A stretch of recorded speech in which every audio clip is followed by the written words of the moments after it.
नमस्कार, सात रंग न्यूज़ में आपका स्वागत है। सुबह अखबारों में जो तमाम खबरें छपी हैं और अभी तक के जो अपडेट्स हैं, उनमें कुछ ख़ास खबरों पर नज़र डालते हैं।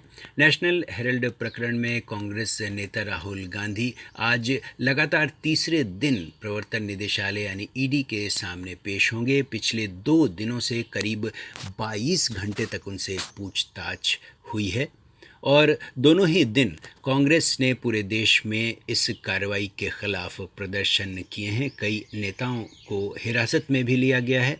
आज भी कांग्रेस इसे लेकर पूरे देश में प्रदर्शन करने की तैयारी में है। केंद्र सरकार पर लगातार ये आरोप लगते रहे हैं कि रोजगार के वह खोखले वादे करती रही है।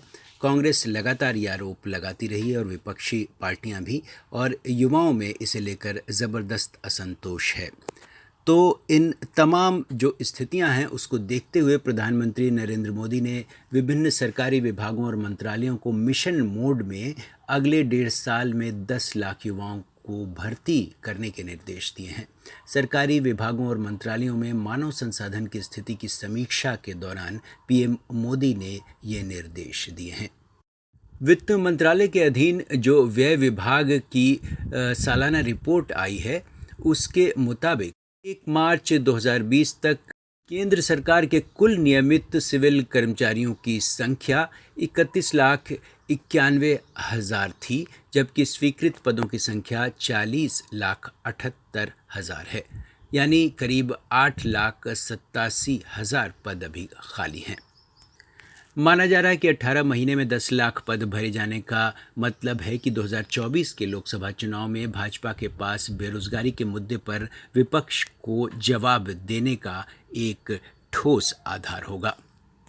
दूसरी तरफ भारतीय सेना के तीनों अंगों में भी युवाओं की भर्ती के लिए केंद्र सरकार ने अग्निपथ योजना पेश की है। अग्निपथ के रास्ते युवा देश के प्रहरी बन सकेंगे। 1 साल में इसके तहत 46,000 भर्तियां करने की बात कही गई है और ये भर्तियां 4 साल के लिए की जाएंगी संविदा के आधार पर। इस बारे में अखबारों में आज पूरे पन्ने के विज्ञापन भी छापे गए हैं।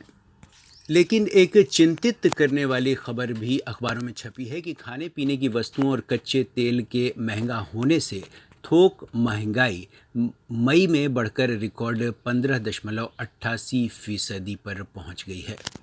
यानी 1991 के बाद 30 साल 9 महीने के ये उच्च स्तर पर है। बेशक महंगाई भी एक बड़ा मुद्दा लगातार बनी हुई है और आम लोगों के लिए ये एक अहम सवाल है, जिसे लेकर विपक्ष भी लगातार सरकार को घेरता रहा है। फिलहाल महंगाई की दर लगातार बढ़ रही है। एक खबर यूपी में मौलिक अधिकारों की अनदेखी को लेकर भी छपी है कि सीजेआई से स्वतः संज्ञान लेने की अपील की गई है। सुप्रीम कोर्ट और हाई कोर्ट के कुछ पूर्व जजों ने सीजेआई यानी चीफ जस्टिस ऑफ इंडिया को पत्र लिखकर ये मांग की है।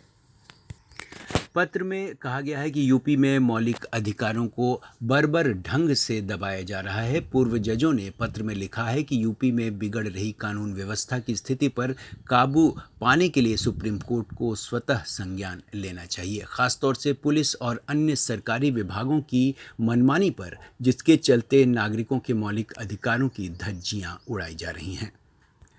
एक और खबर जो दिलचस्प है वो पढ़नी चाहिए कि वायु प्रदूषण में दिल्ली के नागरिकों का जीवन 10 साल तो लखनऊ में रहने वालों का 9.5 साल घट जाएगा। यह प्रदूषण हर भारतीय के जीवन को औसतन 5 साल कम करेगा। शिकागो विश्वविद्यालय ने मंगलवार को जारी एयर क्वालिटी लाइफ इंडेक्स में वायु प्रदूषण से घटती जीवन प्रत्याशा में ये दावे किए हैं।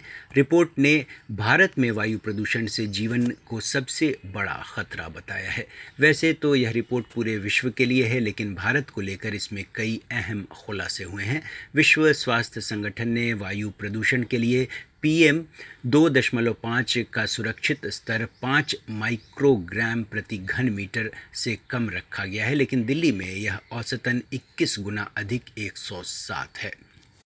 राष्ट्रपति चुनाव को लेकर भी हलचलें तेज हैं और अखबारों में रोज ये सुर्खियां बन रही हैं।